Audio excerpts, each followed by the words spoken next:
Hey guys, so today we're going to be looking at more petty revenge stories. Yeah, let's just get right into the video. Probably the most petty revenge you will see on this sub. I'm walking into my neighborhood butcher. In front of me is a guy and behind me is a lady with a small child in tow. He opens the door but makes no effort to keep it open for the people behind him. I open the closing door and repeat the process at the second door. We all walk in and I'm slightly annoyed at the lack of consideration, but my opportunity for revenge reveals itself. The shop is packed and there is a number system for the customers. I see him look at it, pause. Then I quickly grab the next two numbers before he has a chance. I hand the lower of the numbers to the lady behind me and smile at her. She has a brief chuckle, smiles back and thanks me. He glared at me and I smiled back at him. Yeah, karma. Literally the universe doing its job. If you're nice to them, then they'll be nice to you. And if you're nice to them and they're still shitty to you, well, they're gonna get their karma. At least you can feel good about yourself for being nice. She kept stealing my skincare, so I let her glow up in the hard way. My sister-in-law was staying with us for a bit and decided my bathroom was her personal Sephora. Every morning, I noticed my skincare products getting lighter, but she'd always deny using them like I'm blind and dumb. So I swapped out the label on the serum bottle with a similar looking one. Next morning, she's blotchy, orange tinted and low-key panicking in the mirror. I hit her with the innocent, "Oh no, did you try something new?" She said, "What? No, I mean, I might have used that little bottle, but I thought it was like for everyone." Nervous laugh and, "Oh yeah, no, that's prescription. Definitely not for everyone kind of thing. Maybe next time just ask," I say.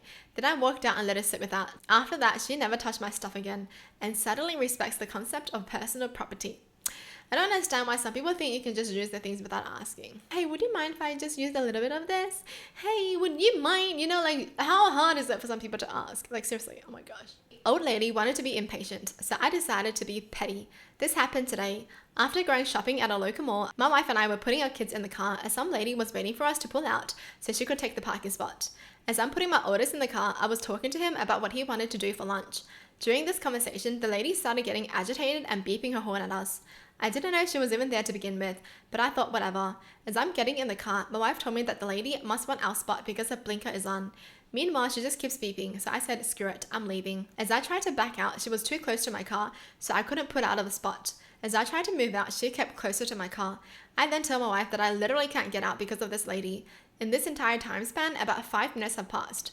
I look at my wife and tell her, at this point the lady could have found another spot, so since she didn't want to let me out, I'll make sure she finds another spot. I then pull back into the spot, park my car, and get out to walk back into the mall. The lady then speeds off from the spot while I immediately get back into my car and leave. Yes, I'm petty, but you are also a very impatient lady. I hate people like that. Just let someone back out of the car first. Like, what's so hard? Like, some people don't have common sense. I hate that. He ghosted me when I needed information, so I ghosted him when he needed a job. Some time ago, I reached out to someone working at a company I was interested in, just to ask about the work culture. He'd leave me unseen, or respond with one word, vague replies like yes or okay, clearly not interested in helping. Fast forward a few months, I saw he was now on the job hunt, so I messaged him again with a casual hi. Predictably, he ignored it. A day later, I followed up with, "I see you're leaving X company, I might have an opening." Boom, instant reply, full of enthusiasm. Suddenly, he's writing long messages answering my previous questions and being oh so helpful. So I did the only logical thing. I blocked him immediately. This was the most petty thing I did my whole life and it felt great. I love it.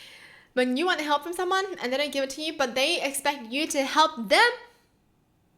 Huh? Why? Why? You know, like, the audacity. Why? How did he even have the nerve to like show his face? Do you know what I mean? Like, you know you didn't help this person, but now you want this person to help you. Where's the logic in that? Where is it? I peed in the shampoo of a racist bully. When I was 19, I rented a bedroom in a house share. My housemates were a group of uni friends who decided to rent bedrooms in the same house to live together. I didn't know them. On the first day, I knew I was in for a treat when they tried to bully me into giving up my bedroom and bathroom. I had the largest room and was paying the most rent for it. And from that moment, they vowed to make my time in this house miserable. They would steal my food, make loud noises outside my bedroom door. I was the only bedroom on the top floor, so they didn't have any reason to be up there. Stop the washing machine when I was washing my clothes, etc. So childish. But honestly, what did it for me wasn't the bullying. They were extremely racist. They were making anti-Semitic comments and jokes frequently. They will mock other cultures, how they dress, what they eat, how they speak. My 19-year-old self didn't know how to handle this situation. The next day, while she was at uni, something in me snapped, and I just walked into her bathroom, grabbed her shampoo and peed in it.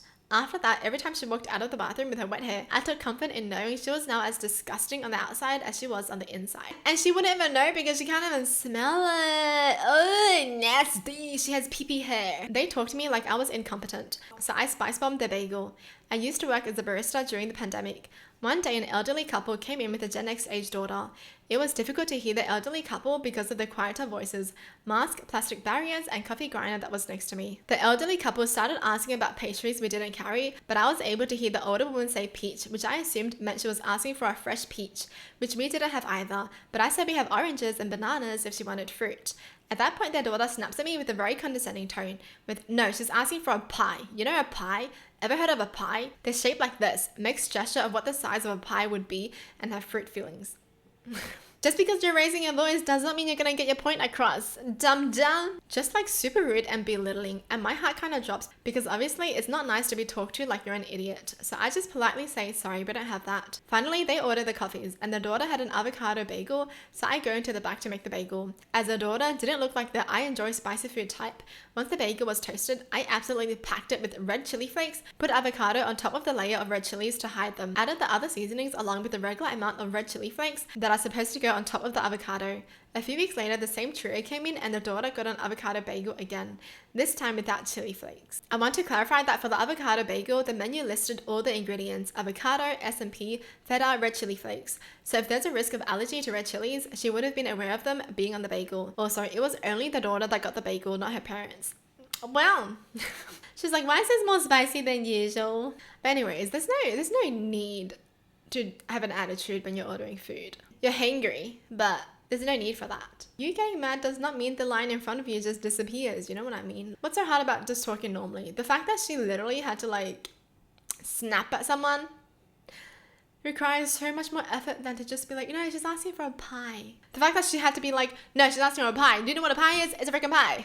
Girl. What are you, a pirate? Well, that's it for the video. Hope you guys enjoyed. Tell me in the comments down below what your thoughts are. And as always, thanks for watching. Hope you guys liked it. And I'll see you guys next time. Bye.